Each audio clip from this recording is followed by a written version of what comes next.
Hey, what's up guys, Ryan here. I want to talk about some important stuff related to the new Galaxy Ring you need to know before you press that order button. So right now it's a significant time for Samsung and their fans because we have a completely new product that in my opinion will have a significant impact on the market no matter how good or bad the new Galaxy Ring is. But let's go over the ring's specs first. As of now, this ring comes in three colors: silver, black and gold, and they're all made of titanium, which makes them quite durable. They also come in 9 different sizes, but before you pre-order, here's a tip for you guys. First of all, if possible, never order this for your pinky or your thumb. You see, getting the right size smart ring can be a bit tricky compared to, say, a smartwatch. So if you order this for the smallest or biggest finger, then if they don't fit well, you can't do much about it. Now, I know you can order the sizing kit first, and that's definitely what everyone should do. But I mean, if you order for your index or middle finger, and whether in the future you lose or gain weight, there's a chance you might be able to fit it on another finger. This has been my personal experience anyways. Now the design of the ring is very pretty and minimalistic, but it has this concave design, which makes me worried because if you're active like me, my concern is that all the edges will be scratchy as hell, but time will tell if it holds up.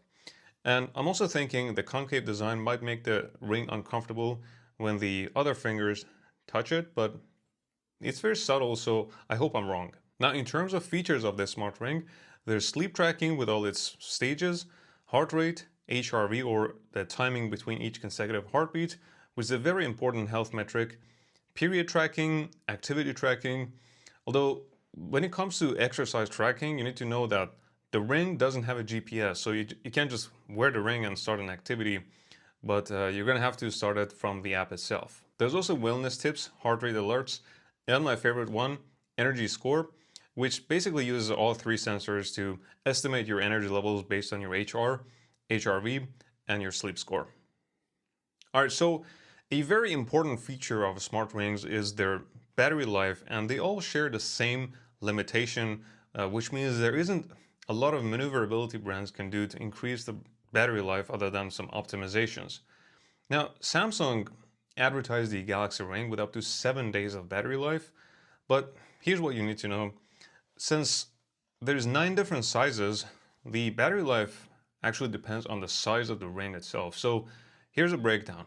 Size 5, 6, and 7 have a 17 milliamp hour battery capacity with up to 6 days. Size 8, 9, 10, and 11 have 18 milliamp hour battery and still up to 6 days of battery life.